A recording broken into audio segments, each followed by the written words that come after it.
Tiger.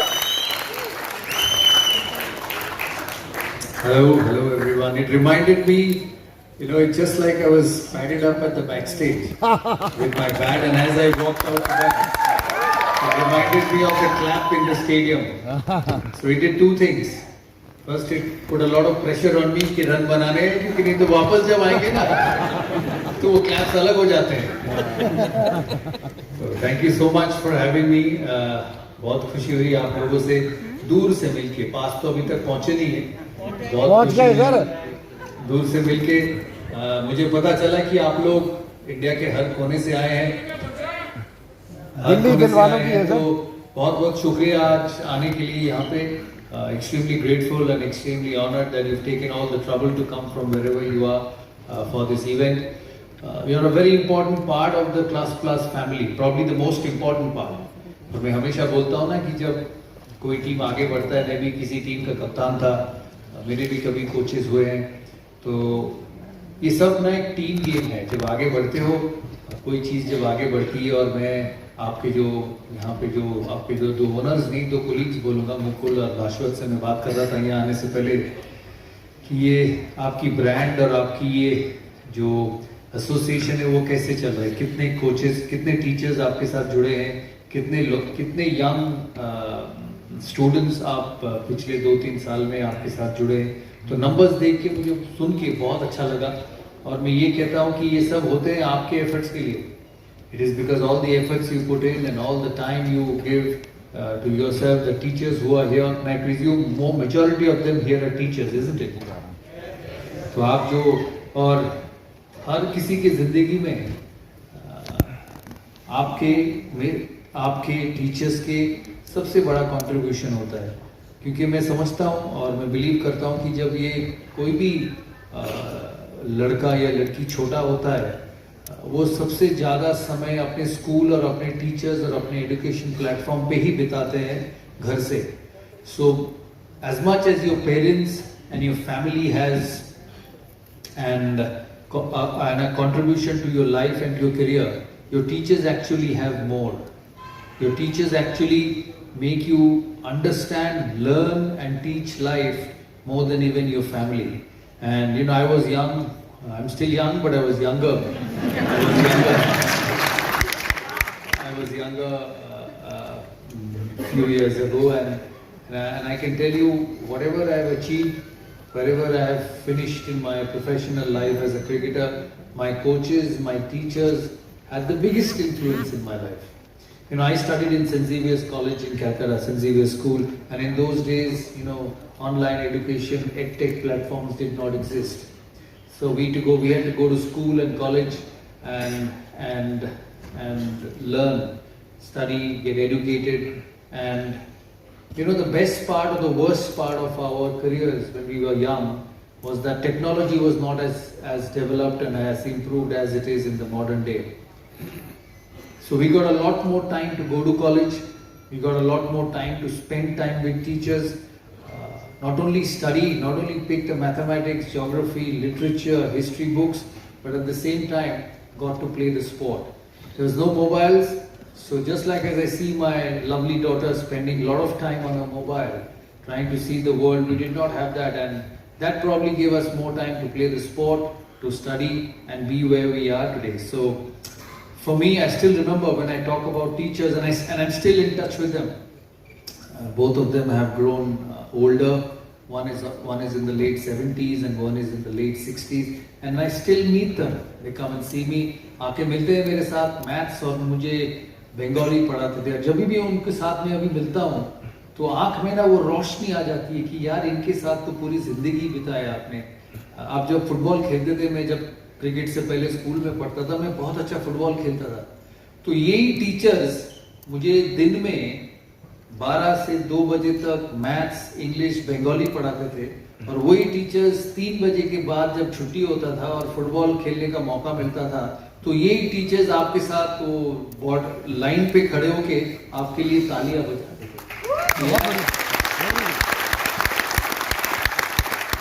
तो ये आपकी सिर्फ पढ़ाई, आपकी एजुकेशन की डेवलपमेंट नहीं करते हैं, ये आपकी पूरी कैरेक्टर, आपकी पूरी जिंदगी की डेवलप करते हैं. और मैं उनके नाम आपके सामने कहना चाहता हूँ। एक है आनंद मजूमदार जो मैथ्स पढ़ाते थे हमें, और एक था मिस्टर समाजपति, वो धोती पहन के आते थे ना, पुराने दिन की टीचर, बंगाली पढ़ाते थे हमें, और धोती और कुर्ता पहन के आते थे, और सबसे ज्यादा चिल्लाता था बाउंड्री लाइन पे। जब मैं बॉल हाफ लाइन में, तब क्रिकेट नहीं खेलता था, जब बॉल हाफ लाइन पे पकड़ के दूसरे गोल की तरफ जाता था स्टूडेंट्स के साथ, वो सबसे ज्यादा शोर मचाते थे कि गोल करने हैं। और वही 12 बजे जब मैं होमवर्क करके नहीं आता था, मुझे कहते हैं कि चलो क्लास के बाहर निकलो, नहीं तो तुम कल होमवर्क करके फिर नहीं आओगे। तो ये डेवलपमेंट देते हैं आप लोग, ये जिंदगी बनाते हैं आप लोग यंग स्टेज में।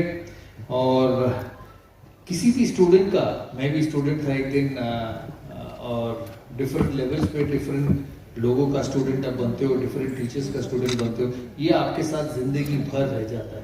और जितने भी बड़े आप बन जाओ ना, जब आपके टीचर्स, आपके कोचेस आपके घर में आते हैं, तो एक अजीब सा वो सेटिस्फैक्शन फीलिंग होता है यार कि इस आदमी के साथ जिंदगी गुजारा है मैंने। So for me the coaches, your teachers actually help in career building more than anybody else. जब बड़ा हुआ, जब क्रिकेट खेले देश के लिए, जब मेरे को अभी भी याद है क्लास 10 पास हुआ, तो मेरे पिताजी ने कहा कि तू बहुत शरारती है, तू घर में बैठा रहेगा तो सबको तंग करता रहेगा, चल मैं तुझे क्रिकेट में खिलवा देता हूँ। कोचिंग कैंप में डाल दिया। उससे पहले फुटबॉल ही खेलता था, तो कोचिंग कैंप में डाल दिया। तो मुझे अच्छा लगा, क्योंकि एक मौका मिला घर से भागने का, क्योंकि जब भी घर में आओ तो माँ किताब दे देती थी, हिस्ट्री और ज्योग्राफी और मैथ्स की पढ़ना पड़ेगा। तो मैंने कहा यार ये इससे तो ज़्यादा अच्छा है कि तुम क्रिकेट में ही लगे रहो, 3 घंटा क्रिकेट खेल लो, 2 घंटा माँ को बोलो कि टीचर्स जो कोचेस है आपको ट्रेनिंग करा रहे हैं, आपको भगा रहे हैं, तो जब आते हो थक जाते तो माँ थोड़ा सा पढ़ाई करके सुला देगा।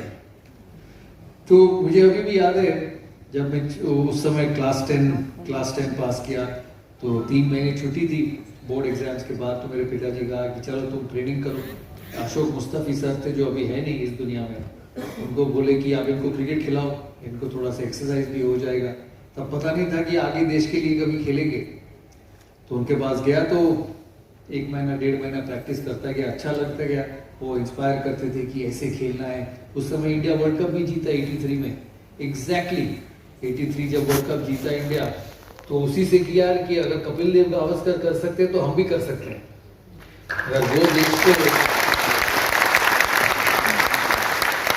अगर वो देश को आगे ले जा सकते हैं तो हम भी देश को आगे ले जा सकते हैं। तो फिर गेम शुरुआत हुई, फिर अलग अलग कोचेस मिले, मुस्ताफी सर मिले जो आपको front foot, back foot, cover drive ये सब खेलने सिखाया। फिर बड़े स्टेज पे गए, अंडर 15, अंडर 19। पहली बार जब गावस्कर और कपिल देव से मिला, मुझे अभी भी याद है, जब when I went to Australia जब गए ना 1992, छोटा सा 17 year old I was, and जैसे फ्लाइट में उतरे तो यहाँ गावस्कर दिखे, वहाँ कपिल देव दिखे, वहाँ अजहरुद्दीन दिखे, वहाँ पे छोटा तेंदुलकर दिखा। तो थोड़ा तो वो भी 17 था, हाइट में भी छोटा, उम्र में भी छोटा, 17 साल का था। बट ऐसा नहीं लगा कि ये 30 टेस्ट खेल चुका है तब तक। तो जब गए फ्लाइट में चढ़े, तो ऐसा लगा कि यार ये कहाँ पे आ गए, इतने बड़े लोग के बीच में अभी तुमको मौका मिला है कि तुम खेल पाओगे कि नहीं। तो फिर मुझे अभी भी याद है, जब ऑस्ट्रेलिया पहुंचे तो हमारा कोच था अब्बास अली बेग, बहुत वेल मैनर्ड और अच्छे इंसान थे। तो पर्थ में पहुंचे पहले दिन, तो होटल में पहुंचे तो ऐसा लगा था कि I am lost in wilderness, कहते हैं ना कि इतने बड़े बड़े लोग जहाँ से देखो तो एक लेजेंड उतार रहे हैं, कभी वेंगसरकर, कभी अजहर, कभी गावस्कर, कभी कपिल देव। तो मैंने कहा इनके साथ झेलेंगे कैसे। तो फिर अब्बास अली बेग ने कहा कि तुम इनसे सीखो, तुम ड्रेसिंग रूम में जब रहोगे देखो ये कैसे बड़े बनते, कैसे प्रिपेयर करते अपनी मैच के लिए, अपने परफॉर्मेंस के लिए, और उससे सीखो। तुमको शायद इतना मौका नहीं मिलेगा इस सीरीज में, क्योंकि तुम 17th-18th मेंबर हो, तो जो बड़े प्लेयर्स हैं वो खेलेंगे, बट ये सीरीज तुमको बहुत कुछ सीखने को मिलेगा। और मुझे अभी भी याद है, एक मैच खेला था पूरे 3 या 4 महीने में ऑस्ट्रेलिया। एक समय ऐसा लगा था कि यार प्रैक्टिस में ना बैट लेके जाएंगे नहीं, क्योंकि मौका तो मिलेगा नहीं, तो जूते उठा के लेके जाओ, स्पाइक्स और बॉलिंग डालते रहो, सुबह से शाम तक बॉलिंग डालते रहो। तो उस तरीके से अपनी जिंदगी शुरू हुई। और उसके बाद 4 महीने बाद 4 साल खेले नहीं, 92 से 96 तक। तो वहाँ पे भी जो कोचेस हैं ना, उन्होंने बहुत बहुत हेल्प किया अपनी करियर प्रिपेयर करने का। क्योंकि जब आप रिजेक्टेड हो जाते हो यहाँ पे, आप लोगों की ज़िंदगी में भी ऐसे हुआ होगा कि बहुत समय आपको लोग रिजेक्ट कर देते हैं। आप जाके इंटरव्यूज देते हो, आपको नौकरी चाहिए, आपको पढ़ना चाहिए, आपको कॉलेज में इंटरव्यू चाहिए, बोर्ड एग्जाम्स में सीट चाहिए, वहाँ आप रिजेक्टेड होते हो। तो वो जितना दुख आपको देता है उतना ही आपको मौका देता है कि आपको एनहांस करने का, अपनी परफॉर्मेंस, अपनी एबिलिटी सब एनहांस करने का। मुझे अभी भी याद है 92 से 96 तक जब मैं बाहर था, तो मैं घूम घूम के देश के हर कोने में रणजी ट्रॉफी खेलने जाता था, वनडे क्रिकेट खेलने जाता था, डोमेस्टिक मैचेस खेलने जाता। तो फिर जब 96 में वापस आया ना, 96 में जब वापस आया, एक अलग खिलाड़ी, एक अलग इंसान बन के वापस आया। क्योंकि मैं हमेशा बिलीव करता हूँ कि 92 में जब खेले तो थोड़ा जल्दी मिल गया था देश के लिए खेलना, उसके बाद निकाल दिया गया। उसके बाद 4 साल हर जगह घूमते रहे, क्रिकेट खेलते रहे, और उसमें बहुत कुछ सीखने को मिला। और जब 96 में वापस आए इंग्लैंड में, तो वही टैलेंट था, वही बाएं हाथ का बल्लेबाज था, लेकिन दिमाग अलग था, दिमाग की सोच अलग थी, दिमाग की जो कॉम्पिटिटिवनेस है, जो कहते हैं ना कि लगे रहो, वो चीज़ अलग हो गया था एज ए खिलाड़ी। और 96 में जब पहली बार टेस्ट खेले, 100 बनाए लॉर्ड्स में, आपको पता होगा।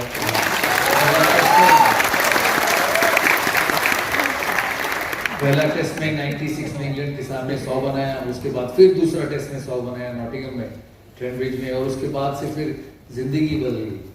तो मैं हमेशा लोगों को कहता हूँ, यार जब तुम्हें कोई रिजेक्ट करता है, जब तुम्हें कोई दूर फेंक देता है ना, वो एक अपॉर्चुनिटी है तुम्हारे लिए, एक अपॉर्चुनिटी है आगे बढ़ने का। क्योंकि whenever you get rejected as an individual, obviously you feel sad. I felt sad in 92 and I did not know whether I would play again in 96. तो डोमेस्टिक क्रिकेट खेलते रहे, और लाइफ में ऐसा कुछ गोल नहीं था। और कभी कभी ना हम as an individual we get to engrossed in goals in life, कि यार तेंदुलकर जैसे खिलाड़ी बनने हैं, यार टाटा जैसे बिजनेसमैन होना है, यार इसके जैसा टीचर बनना है, उसके जैसा स्टूडेंट बनना है।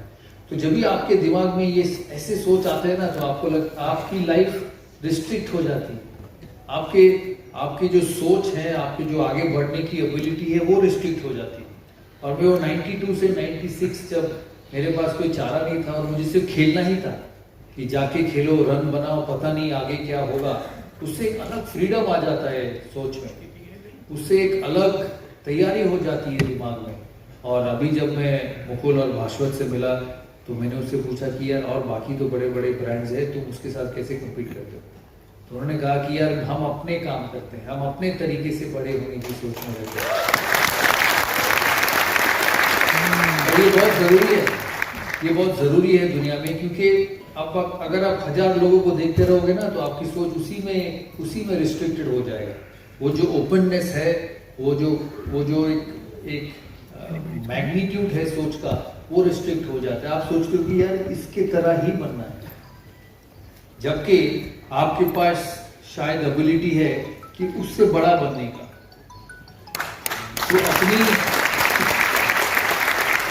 ये कि मैथ्यू हेडन, वेस्ट इंडीज के ब्रायन लारा, और अभी तो वेस्ट इंडीज टीम बनाने में मुश्किल हो जाती थी, उस समय आउट करने में मुश्किल हो जाती थी। कभी ब्रायन लारा आता है, तो कभी चंद्रपॉल आता है, तो कभी हूपर आता है, तो एक से बढ़कर ऑस्ट्रेलिया था। ऑस्ट्रेलिया में हेडन, लैंगर, मुझे अभी भी याद है उस ऑस्ट्रेलियन टीम में हरभजन सिंह ने मुझे कहा, यंग हरभजन सिंह 2001 में, कहता है तब मुझे सर करके बोलता था। मैंने कहा सर नहीं, गांगुली बोलो। कहता है सर सबको तो आउट कर दिया, अभी 7 नंबर पे वो गिलक्रिस्ट आ रहा है। मुझे अभी भी याद है वो ईडन गार्डन्स में जब हम वो टेस्ट मैच जीते 2001 में, मुझे अभी भी याद है चौथे दिन कि टेस्ट मैच जीतने के समय में एक स्टेज पे पहुंचे, तो मुझे वो छोटा सा लड़का आके कहते हैं सर इतने विकेट ले लिए, लेकिन अभी गिलक्रिस्ट आ रहा है, इसको भी तो आउट करना पड़ेगा। तो मुझे अभी भी याद है 2001 में, and I went through that period when I was trying to raise my bar with everybody. अगर हेडन 100 बनाता था, तो मैच से पहले मैं ये सोचता था यार कल मुझे भी 100 बनाना है, क्योंकि वो बना रहा है तो मुझे बड़ा प्लेयर बनने का है, तो मुझे भी 100 बनाना है। बट उस एक साल मैंने सिर्फ एक 100 बनाया, क्योंकि दिमाग थक जाता था सोच सोच के कि दूसरा क्या करना है। तो मैंने 1 साल के बाद सोचा कि ये सब सोचना ही नहीं, ये जाके खेलना है, जो होगा होगा। 800 बनाया उस साल। तो ये सोच बहुत जरूरी है आपके दिमाग में कि अपनी डेवलपमेंट, अपनी कोचिंग, अपनी जो ब्लॉसमिंग है वो अपने आप ही होना चाहिए, और हर समय किसी के साथ उसको आप कंपेयर करके आगे नहीं बढ़ सकते।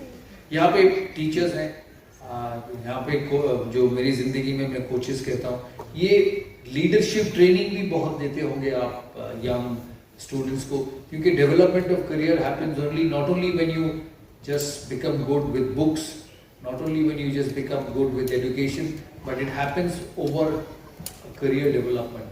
And जब आप students के जो आपके जो टाइम होते हैं पढ़ाई का, डिग्रीज का, उसके बाद जब आप आगे बढ़ते हो ना, तो आपकी डिग्री, आपके पढ़ाई, आपके नंबर्स के साथ आपकी लीडरशिप क्वालिटीज भी बहुत इंपॉर्टेंट होते हैं। और जब मैं यहाँ आया तो मुझे उन्होंने कहा कि आपके साथ कोचेस हैं, टीचर्स हैं, आप बताएं कि आपकी ज़िंदगी में कोचेस का क्या इन्फ्लुएंस है। मैंने कहा कि मुझे लीडरशिप का बोलने का मौका मिलेगा। कहता है हाँ ज़रूर, आप लीडरशिप के बारे में बोलिए, क्योंकि मैं ये समझता हूँ कि सिर्फ कोचेस और टीचर्स नहीं, वो पढ़ाई नहीं, सिर्फ बुक्स नहीं, वो किताबें सिर्फ नहीं, आपकी ओवरऑल प्रोग्रेस के लिए आपका कैरेक्टर डेवलपमेंट बहुत ज़रूरी है।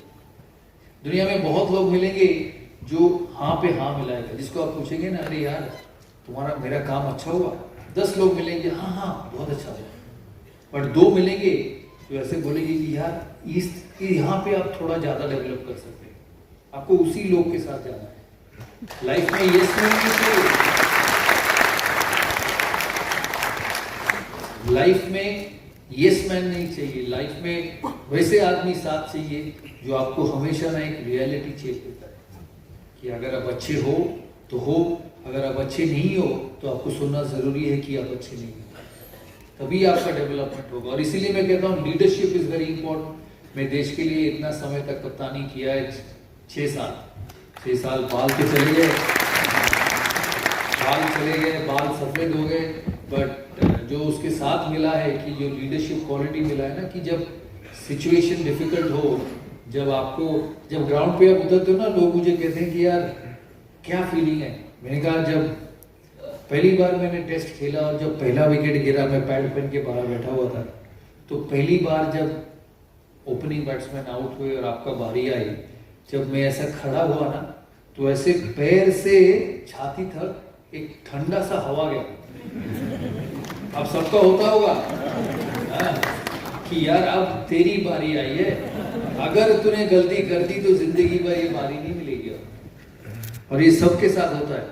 तो इसीलिए लीडरशिप का ट्रेनिंग सबसे जरूरी होता है आपकी जिंदगी में, क्योंकि ऐसे मौके पे आपकी जो रिएक्शन है उस मौके के ऊपर, वो बहुत जरूरी होता है। तो मुझे किसी ने कहा कि यार तुम इतने फास्ट बॉलर्स खेले हो, तुमने शोएब अख्तर खेली है, ब्रेट ली खेला है, एलन डोनाल्ड खेला है, पहले तो पूछा सबसे तेज कौन था, मैंने कहा सबसे तेज शोएब अख्तर था। मैंने कहा तेज बॉलर या तेज हाथ घुमाने वाला, तो मैंने कहा नहीं शोएब अख्तर सबसे तेज था। तो मुझे कहता है तो जब अब वो कीपर और फास्ट बॉलर के बीच में जब आप खड़े रहते हो तो आपको क्या लगता है जब तेज बॉलर आता है? मैंने कहा आपकी जिंदगी में 2 चीज हो सकती है, आप ऐसे खड़े हुए और आपके पैर हिल रहे हैं क्योंकि इतनी तेज डाल रहा है, कहीं छाती वाती में बॉल लगा के सीधा ऊपर। और दूसरा सोच हो सकता है कि जैसे आप खड़े हुए और वो भागना शुरू किया तो आपके दिमाग में ये चलना जरूरी है, तो लगा क्या होगा, मरेगी ना, खेलना है। आप देखना 10 में से 9 बार आपके बॉडी में बॉल लगेगा ही नहीं, और अगर आप ऐसे खड़े होकर सोचे ना कि अब तो लगा, वो जरूर लगेगा। तो आगे जाने में ये सोच बहुत जरूरी होता है। लीडरशिप में मैं हमेशा कहता हूं कि लीडरशिप में पॉजिटिव थिंकिंग बहुत जरूरी होती है। एक तो लीडरशिप में सबसे बड़ा चीज होता है टीम बिल्डिंग, क्योंकि आप यहाँ पे इतने लोग हैं और मैं जो क्लास प्लस के मेरे दोस्त हैं, मैं हमेशा बोलता हूँ यार तुम्हारे लिए वो सबसे बड़ी इंपॉर्टेंट चीज़ है आपके जो टीचर्स है आपके साथ। सो टीम बिल्डिंग होना बहुत जरूरी है। मैं छोटे से शब्द में आपको कहूँगा, क्योंकि मेरे पास टाइम ज़्यादा नहीं है। मुझे यहाँ कहा गया कि अवार्ड्स देने हैं तो आप 20 मिनट में ख़त्म करना। मैंने कहा थोड़ा सा और टाइम दे दो। तो लीडरशिप में मैं समझता हूँ सबसे इम्पोर्टेंट चीज़ है आइडेंटिफाई करना टैलेंट को, कि कौन सा टैलेंट आपको आगे लेके जाएगा। उसके बाद जब आपने टैलेंट को आइडेंटिफाई किया, वो फियर ऑफ फेलियर आपके दिमाग से निकालना है, जिसके बारे में आप बोल रहे थे कि जब आप खड़े हुए आपके दिमाग में 2 सोच होगा और वो flick fraction of a second का है। आप खड़े हुए, आपको लगेगा, दूसरा सोचे कि यार लगेगा तो मरेंगे और क्या होगा, खेलना ही है।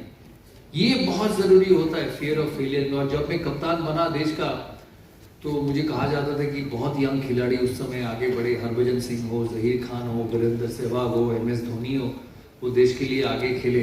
तो सबसे मैंने एक चीज उनको कहा कि यार तुम डरना मत, तुम फेलियर का बारे में मत सोचना, क्योंकि यहाँ पे जितने लोग हैं, और जब मैं भी यंग खिलाड़ी होता था तो मेरे दिमाग में ये था कि यार बड़ा प्लेयर बनना है, सक्सेसफुल प्लेयर बनना है, जिंदगी बनना है, सोसाइटी में पहचान बनानी है। तो क्या होता है ना, जब when you think of all this you also think कि अगर नहीं हुआ तो क्या होगा। सबके दिमाग में होता है। जब आप अपनी कोचिंग क्लासेस शुरू करते हो, इतनी इन्वेस्ट करते हो, इतने समय देते हो, आपको लगता है कि यार अगर अच्छे स्टूडेंट्स नहीं मिला तो क्या होगा। तो वो फियर ऑफ फेलियर सबके दिमाग में होता है, और जो लीडर होता है ना, वो फियर ऑफ फेलियर निकालता है बाकी के दिमाग से। और मैं जब कैप्टन था तो मेरी सोच ये थी कि जो यंग खिलाड़ी जो आएंगे टीम में, उसको ये नहीं सोचना कि कप्तान क्या सोचता है, वो मीडिया क्या सोचता है, फेल होगा तो क्या होगा। उनके दिमाग को ऐसे ट्रेन करना है कि उनका सिर्फ सोच वो रेड और सफेद गेंद जो बॉलर के हाथ से निकलना है, उसको कैसे मारना है। मैं वीरेंद्र सहवाग की कप्तानी की 6 साल 7 साल। वो जब खेलता था, जितना खतरनाक था, ग्राउंड के बाहर उससे ज्यादा खतरनाक। आप बोले क्यों? तो वो ओपन करता था, जिस दिन 100 बनाया तो टीम आपकी तो जीत ही गई, क्योंकि इतनी जल्दी 100 बनाता था कि आप जीत जाते। और जब आउट होके आगे और आपके बाजू में बैठा तो बैठ के, और उसके बाद आता था राहुल द्रविड़ 3 नंबर, वीरेंद्र सहवाग कहीं दिखा तो कट मारने का, और राहुल उसी बॉल को छोड़ने का। तो मेरे बाजू में बैठे बैठे राहुल द्रविड़ 2 बॉल छोड़ा, 3 बॉल छोड़ा, और यहाँ पे वो कट मारे जा रहा है उसको। अरे छोड़ दिया इसको कर। तो आपको थोड़े समय बाद बोला कि यार तू आउट हो गया, तू अब अंदर जा, तू वहां चुपचाप बैठ, क्योंकि आगे मुझे जाके बैटिंग करना है। तो वहां पे भी शॉट लगा था, इधर पे भी शॉट लगा था, बट हमने उसको बदलने की कोशिश नहीं की, क्योंकि आपको पता, हमें पता था कि जिस दिन वो खेल गया ऐसे, आपको जिता के लेके जाए। तो उसके दिमाग से अगर आप यहाँ बैठे बैठे उसको आप कहते रहो कि यार देख वो भी बड़ा प्लेयर है, वो भी बॉल छोड़ता रहे, तू छोड़, तो खत्म ही हो जाएगा। तो ये फियर ऑफ फेलियर ना लोगों के दिमाग से निकालना बहुत जरूरी होता है। लीडरशिप में और एक चीज बहुत इंपॉर्टेंट होता है, मैन मैनेजमेंट। आप जितने लोगों के साथ काम करते हो उसको कैसे मैनेज किया जाए। हम बहुत तरीके से सोचते हैं कि जो मेरा सोच है वही सोच मेरे टीम में डालना है। जैसे कप्तान सोचता है वैसे ही बाकी 10 खिलाड़ी सोचे, वो गलत है। जो आप कोच बनोगे ना, कप्तान कोच भी मैं बोलता हूँ, अगर कोच ऐसा सोचने लगे, आप फुटबॉल में देखते हो एलेक्स फर्गुसन ऐसा च्युइंगम चबाते चबाते इधर से उधर भागता रहता है। आपने वो मोरिनो को देखा है, वो कूदता रहता है। आपने वो जिडान को देखा है जो चुपचाप बैठा रहता है। कोच का जो सबसे बड़ा कैरेक्टरिस्टिक्स होनी चाहिए टीम बनाने में, वो किसी भी खिलाड़ी को, किसी भी स्टूडेंट को अपने तरीके से डेवलप करने की मौका दे। क्योंकि जैसे 5 उंगली कभी एक जैसा नहीं होता, 5 इंसान भी कभी एक जैसा नहीं होता। और मैं कहूंगा एक चीज आपको कहता हूं, जब मैं कैप्टन बना देश का, तो इंडिया का सबसे बड़ा जो ग्रेटनेस है, जो डिफरेंस है, आप कहेंगे कि हम कहते हैं ना, छोटे से हम सीख के आते हैं कि यूनिटी इन डाइवर्सिटी। और जब भारत देश का टीम बनता है तो एक आता है पंजाब से, एक आता है केरला से, एक आता है बंगाल से, एक आता है मुंबई से। इनकी भाषा अलग, इनकी सोचने की तरीका अलग, इनके खाने के तरीके भी अलग। और आप इसी एक ड्रेसिंग रूम में आप इन सबको देखते हो। मेरे कप्तानी के ज़माने में एक खिलाड़ी था, मैं नाम नहीं लूँगा क्योंकि सबके कैमरास ऑन है, मुझे पता है, तो नाम नहीं लूंगा। उसको अगर पूछेंगे ना कि तुम रात कल टेस्ट मैच है, तुम की तुम्हारी तैयारी कैसी है, कहता है मैं रात को 9:30 बजे सोऊंगा, सुबह उठ के 7:30 बजे ब्रेकफास्ट में ये खाना, 8 बजे बस में मैच के लिए तैयार। तो नाम पता नहीं। तो अगर आप उसको फॉलो करोगे ना नेक्स्ट दिन, तो देखना कि वो वही करता है, ड्रेसिंग रूम में पहुंचता है, ड्रेसिंग रूम में देखना है कोने में उसका कुर्सी और सब कुछ साफ सुथरा, बैट भी ठीक ठाक, जूता भी ठीक ठाक, जूते के लेसेस भी ठीक ठाक। और एक दूसरा बंदा था, सुबह आपने नींद से उठा, आपको ब्रेकफास्ट जाना है, आप जाके ना उसका दरवाजा खटखटाया, अरे तो उठा कि नहीं, आज टेस्ट मैच है। और वही दो बंदे जब ग्राउंड पे उतरते हैं देश के लिए खेलने के लिए, दोनों ही देश के लिए परफॉर्म करते हैं, दोनों ही देश को जिताते हैं। तो मैं ये एग्जाम्पल हमेशा देता हूँ, आप यहाँ पे जो है वो मुझे बहुत फॉलो करता होगा, तो मैं ये एग्जाम्पल हमेशा देता हूँ क्योंकि मैं ये कहना चाहता हूँ कि दोनों इंसान के चरित्र, दोनों इंसान के सोच, दोनों इंसान के खेलने के तरीके, दोनों इंसान के जिंदगी में आगे बढ़ने के तरीके अलग होते हैं। बट अगर as a coach, as a teacher आप ये चाहोगे कि दोनों एक तरीके से सोचिए और एक तरीके से तैयारी हो उनकी खेलने का, वो कभी सक्सेसफुल नहीं होंगे। और जो असली कप्तान, असली कोच, असली टीचर हैं, उनको ये अडॉप्ट करना है कि एक्स और वाई अलग है, इनको दोनों को अलग तरीके से मुझे डील करना है, लेकिन सक्सेस, परफॉर्मेंस दोनों से ही अपने तरीके से मिलेंगे।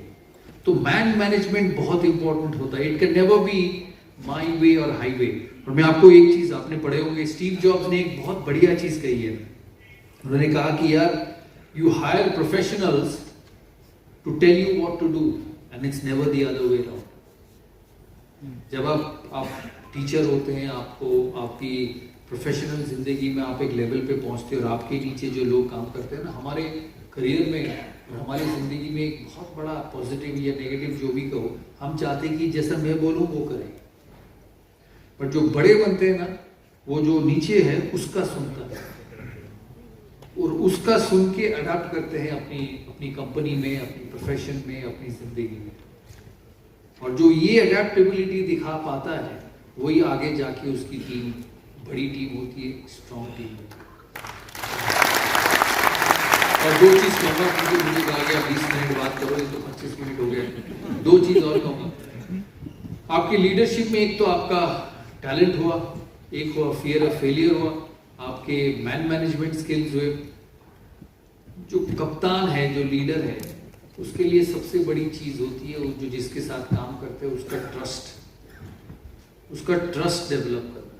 क्योंकि क्रिकेट में होता है, जो कप्तान है ना, वो दीवार होता है सिलेक्टर्स और प्लेयर्स के बीच में। और हमारी जो जिंदगी है, हमारी जिंदगी में हम सारे सिलेक्ट होते हैं, हमें सिलेक्शन मिलता है, हमें रिजेक्शन मिलता है।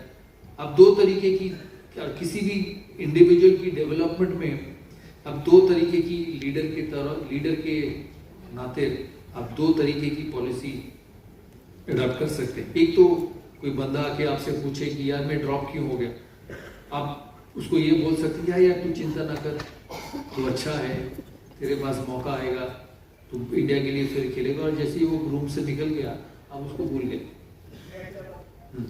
दूसरे तरीके की जो लीडर है, वो उसको बैठाएगा, उससे बोलेगा कि देख तू फास्ट बॉलिंग अच्छा नहीं खेलता, तेरी रनिंग बिटवीन विकेट्स अच्छा नहीं है, तो इसको डेवलप कर और हम फिर तेरे को वापस लाएंगे। और एक खिलाड़ी की जिंदगी में ऐसा हुआ, मुझे अभी भी याद है, 1999 में वो ड्रॉप हुआ, मेरे पास आया, उन्होंने मुझे पूछा कि मैं तो आउट हो गया, शायद मुझे मौका मिलेगा नहीं, आगे क्या करें। तो मैं उसको दो चीज़ बोल सकता था, जैसे मैंने कहा कि यार तू जाके खेल, तू अच्छा है, तू फिर आएगा, फिर उसको भूल जा। उसके साथ बैठे, उसको बोला कि तू फास्ट बॉलिंग पे लेट है, तेरी जब पैर चलती है तो स्लो पैर चलता है, तू इस पे डेवलप कर। 2 साल बाद वो बंदा वापस आया। आप क्या मेरे घर में रहते हो?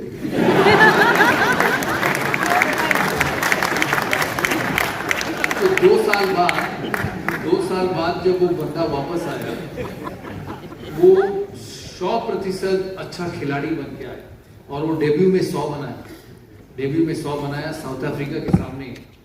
मुझे अभी भी याद है ब्लूमफोर्टेन में डेब्यू में उसने 100 बनाया और शानदार पारी खेली। तो मैं कैप्टन था देश का, तो मेरे पास आया, कहता है दादा मैंने 100 बनाया, आज मैं बहुत खुश हूँ। मैंने उसको ऐसे ही पूछ लिया यार कि 2 साल पहले तुझे मैं देखा था, 2 साल बाद देख कर आऊँ, फर्क क्या है? कहता है वो जो डिस्कशन हुई थी ना आपके साथ, वो मेरे लिए सबसे बड़ा आई ओपनर था। और मैं आपको इसीलिए आपका रेस्पेक्ट अगर इतना था तो इतना हो गया मेरे जिंदगी में, क्योंकि आप मुझे बोल सकते थे कि यार तेरा सब अच्छा है, तू वापस आएगा, वो 2 मिनट का काम है और मैं जब निकला आप भूल सकते थे। और जब आपने कहा कि मैं तेज बॉलिंग में स्लो हूँ, मेरे पैर अच्छे नहीं चलते, मैं 1.5 साल से उसी पे मेहनत किया जिससे कि मैं आपके वापस आके 100 बना सकूं। तो sometimes as a leader you have to be honest, you have to be truthful to the people who you work with for their development. I tell you one more story before I finish, आधे घंटा हो गया होगा आपके awards लेने। तो जब खिलाड़ी बड़े बनते हैं ना, जब कोई खिलाड़ी एक लंबे समय तक बड़ा बनता है आपकी लीडरशिप टेन्योर में, हर इंसान का करियर, हर इंसान का ग्राफ हमेशा ऊपर नहीं जाता, कोई भी नहीं। बिजनेस में देखो, स्पोर्ट्स में देखो, फिल्म में देखो, पॉलिटिक्स में देखो, हर इंसान का ग्राफ कभी ऊपर नहीं जाएगा। एक ऐसा समय आएगा जब आपका ग्राफ नीचे आएगा, हर बड़ा प्लेयर के साथ होगा, और उसी समय लीडर का उसका साथ रहना बहुत जरूरी होता है। ऐसा एक खिलाड़ी था हमारे करियर में, हम ऑस्ट्रेलिया जाने वाले थे 2003 में। आप आ जाओ स्टेज में यार। 2003 में जब हम ऑस्ट्रेलिया गए तो उसको टीम में नहीं लिया जा रहा था। उन्होंने कहा कि यार ये वहाँ पे उतना अच्छा नहीं करता, वहाँ पे स्पिन नहीं होती, तो क्या किसी दूसरे को लेके जाओ। तो मैं लड़ता गया उसके लिए, लड़ता गया। मेरे कोच जो थे उन्होंने कहा यार छोड़ दो, वो मान नहीं रहा है तो किसी और को ले जाते, एक खिलाड़ी क्या फर्क करने वाला है। मुझे पता था कि अगर उसको छोड़ के गए तो शायद आगे वो देश के लिए और नहीं भी खेल सकता। तो मैंने कहा नहीं आप जाओ, रात हो गया, आपको नींद आई होगी, मैं उसके बिना यहाँ से नहीं जाऊँगा। तो उसके नाम आए टीम में। जब नाम आया तो सिलेक्टर ने मुझे कहा कि अगर इसने अच्छा नहीं किया तो पहले तुझे निकालूंगा फिर उसको निकालूंगा। मैंने कहा ठीक है, 4 महीने बाद बात करेंगे, लंबा टूर था।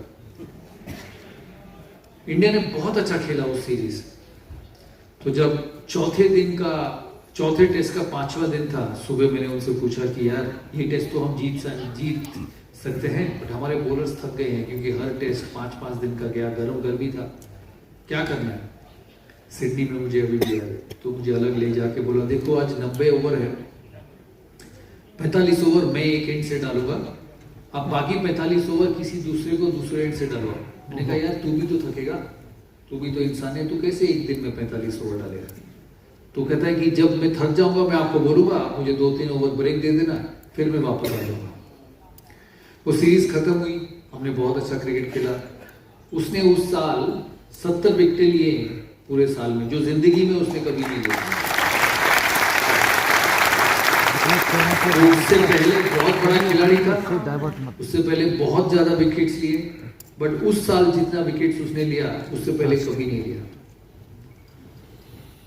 मैं ये स्टोरी आपको इसीलिए कहना चाहता हूँ क्योंकि सबके करियर में ना एक खराब टाइम आएगा, और अगर उस आदमी में टैलेंट है, अगर उस आदमी ने परफॉर्मेंस दिया है आपको, तो कभी कभी एज अ लीडर आपको उसका साथ देना बहुत जरूरी होता है वापस लाने के लिए, उसके लिए। क्योंकि जब सिलेक्शन कमेटी मीटिंग्स होते हैं, आप डिस्कस करते हो, तो वो बात उसके पास जाता है कि आपका कप्तान आपके बारे में क्या सोचता है। और जब आप अपने कोलीग्स के बारे में, अपने खिलाड़ी के बारे में, अपने स्टूडेंट्स के बारे में सही चीज सोचोगे ना, वो भी रिएक्ट सही तरीके से करेगा। वो चौथी टेस्ट तक उसने सीरीज में 30 विकेट ले चुका था ऑलरेडी, बट उन्होंने चौथी टेस्ट की 5वें दिन, जो सबसे गर्म दिन था सिडनी में, मुझे आके बोला कि मैं आपके लिए 45 ओवर डालूंगा और आपको ये मैच जिताऊंगा। क्योंकि उसको पता है कि जब मेरा नेक लाइन पे था, 1-1.5 महीना पहले जब टीम बन रहा था, नेक लाइन पे था, इसने मेरे लिए खड़ा हुआ है, कि इसने मेरे ऊपर फेथ दिखाई है और मुझे इसका अभी फेथ वापस करना है। तो जब बड़े टीम बनते हैं, जब बड़े ऑर्गेनाइजेशंस बनते हैं, जब बड़े ग्रुप्स बनते हैं ना, ये फेथ से ही बनते हैं। ये रिजेक्शन से हमेशा नहीं बनता, निकाल दो दूसरे आ जाएंगे, बाहर कर दो, वो हमेशा ऐसे नहीं बनते। तो लीडरशिप का सबसे बड़ा मंत्र, सबसे बड़ा कैरेक्टरिस्टिक्स मैं समझता हूँ कि जिस लोगों के साथ आप काम करते हो ना, उस लोगों को आगे ले जाना भी आपका रिस्पॉन्सिबिलिटी है, ट्रस्ट के साथ, फेथ के साथ, बिलीफ के साथ, क्योंकि सब गिरेंगे, क्योंकि दुनिया में सब गिरेंगे, आप भी गिरोगे एक दिन। लेकिन अगर आपके अच्छे समय में आपने जिसका साथ दिया है वो आपको आगे लेके जाएगा आपके बुरे समय में। तो लीडरशिप हमेशा मतलब ये नहीं है कि मेरे पास पावर है, मेरे पास सब कुछ है, it will be either my way or highway. The best leaders work with their people. The best leaders take people along with them. The easiest thing is in the world is that जब दूसरे की समय खराब हो उसका साथ छोड़ना और आगे बढ़ना, क्योंकि दूसरे खिलाड़ी तो मिल जाएंगे, but the greatest and the best and who remain forever are the ones who carry the people with you. So हमेशा याद रखना, आप यहाँ पे टीचर्स हैं, आप स्टूडेंट्स को पढ़ाते हैं, आप उनकी जिंदगी बनाते हैं, हमेशा ये ट्रेनिंग उनके साथ देना कि अगर बड़ा बनना है, अगर सक्सेसफुल बनना है, तो सबसे इंपॉर्टेंट है कि लोगों को साथ लेके चलना है। सबके दिन आएंगे, किसी के अच्छे, किसी के बुरे, एक कोई 100 बनाएगा, दूसरा फेल होगा, फिर तीसरा आके 100 बनाएगा। बट जो बड़े खिलाड़ी हैं, जो सक्सेसफुल खिलाड़ी हैं, वो कभी ना कभी उठ के जरूर आएंगे आपकी जिंदगी में।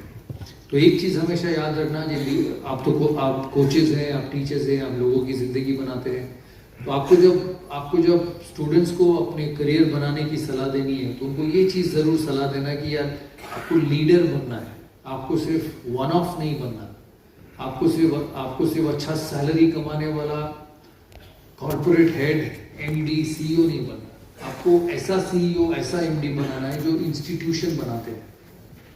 वो एडुकेशन बहुत ज़रूरी होता है स्टूडेंट्स में, और जो बड़े होते हैं उसकी करियर बिल्डिंग में, कि आपको ऐसी चीज करना है, खुद करोगे, क्या है वो कभी नहीं बनोगे जब मुश्किल के समय आप किसी को बोलोगे चल तू जाके छक्का मार के। तो बहुत खुशी हुई आपसे मिलने आज। मैं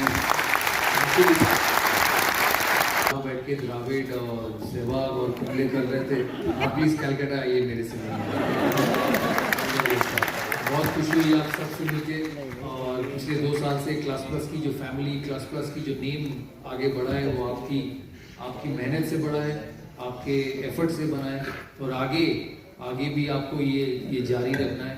I am extremely honoured that पिछले 2 साल से मैं क्लास प्लस के साथ जुड़ा हूँ, और मैं हमेशा मुकुल और भास्वर से पूछता हूँ कि ब्रांड आगे बढ़ रहा है कि नहीं, और सुन के खुशी होती है कि 3-3.5 लाख स्टूडेंट्स जुड़े हुए हैं क्लास प्लस के साथ।